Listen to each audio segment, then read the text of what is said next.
body, rocking, doing our thing. Shout out to us. So, like like I say, we back. We back. Smash the like button. This is Big Vern at App Stupid. Also, if you digging the content and you want to hit us up in the Cash App, hit us up at $Vern Dollars. $Vern Dollars.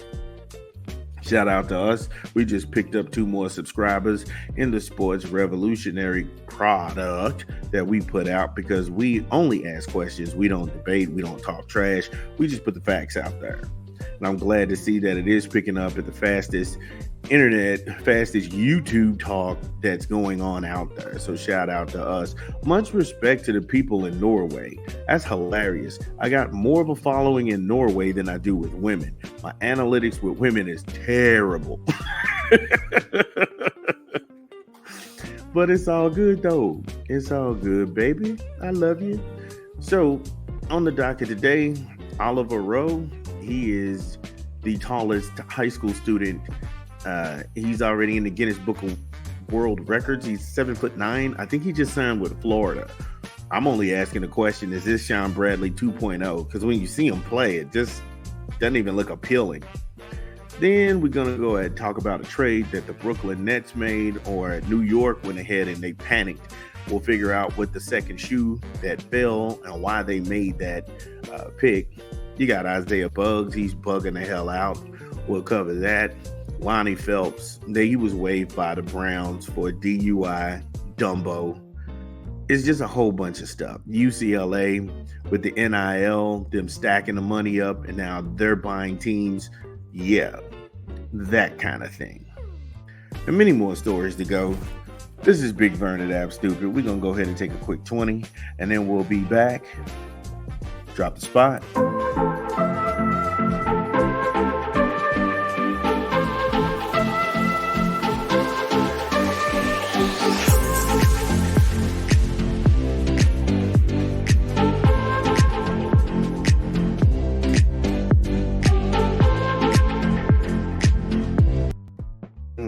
Burger. Yeah, Burger King.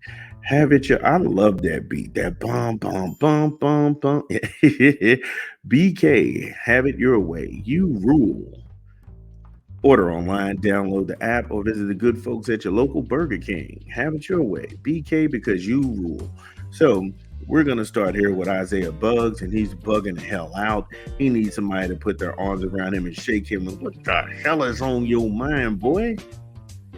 Now, this is a story coming out of The Athletic from Lucas Weiss. Some things in the article I agree with, some things I don't. We'll go ahead and dissect it.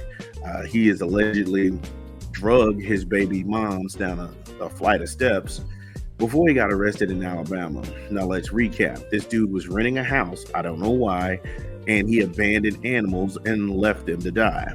Now, you out here getting messy on top of messy in the streets with your baby's moms. I, for the love of God, don't understand what happened to this dude. He went to Alabama. He played in the Nick Saban era. He was drafted to the Steelers. He played for the Detroit Lions, and then he made his way into Kansas City, coming off of a Super Bowl year. I just don't understand what's wrong with him. Number one, why are you renting a house? You make enough money to buy a house. And not only do you make enough money to buy a house, you made enough money to buy your baby mom's a house. None of these things should be happening. But I digress.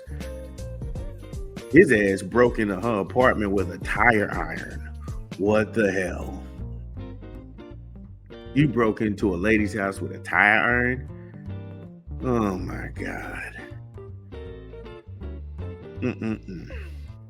My goodness. Now, again, she should be in the house. And I'm not saying that she's going to get bread and she's going to eat like how I eat, but if I got the means to take care of a woman I had a child with, I'm going to make sure that they don't have to go without. They're not going to have to ask questions.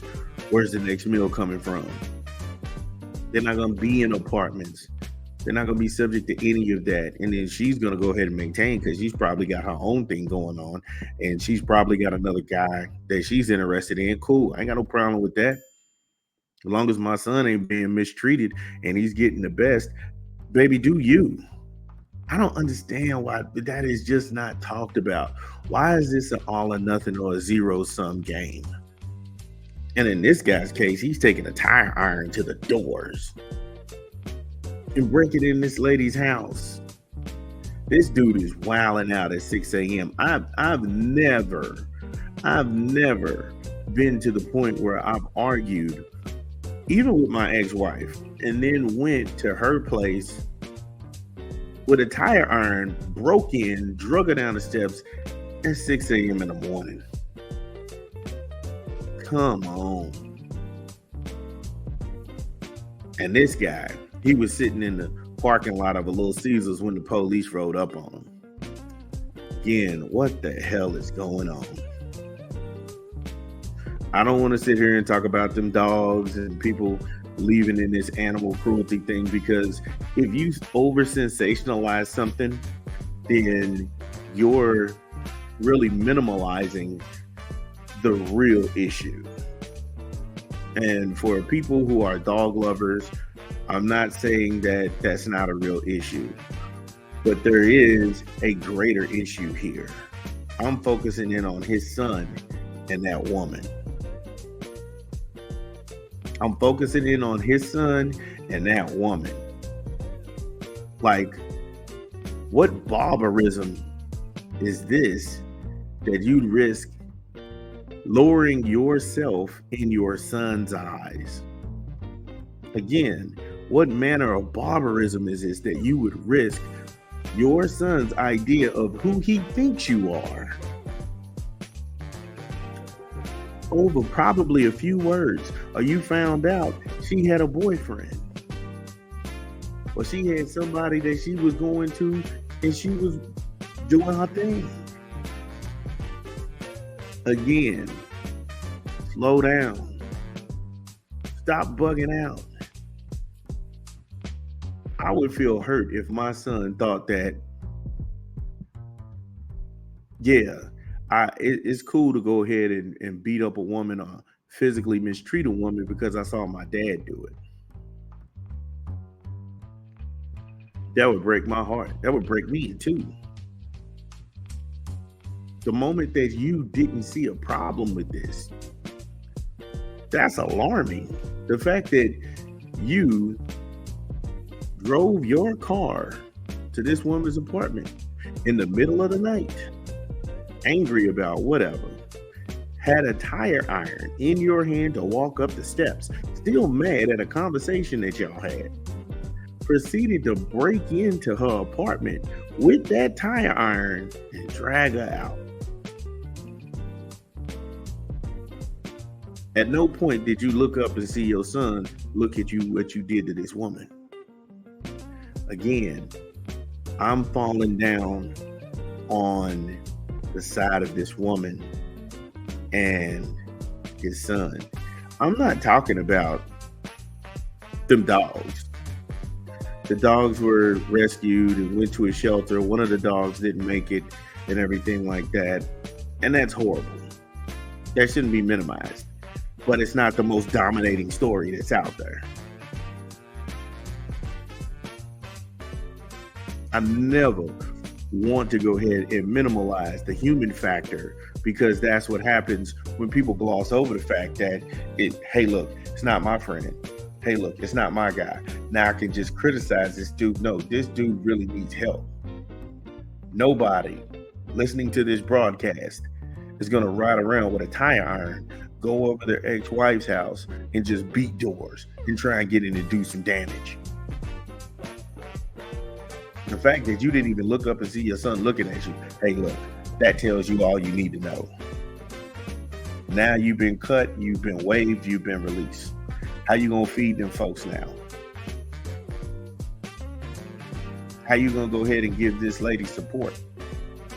Do you even want support at this point? Again, don't make situations worse when you sensationalize them.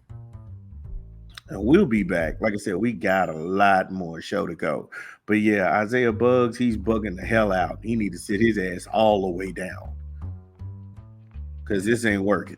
This ain't working. This is Big Vern, man. We just now getting warmed up.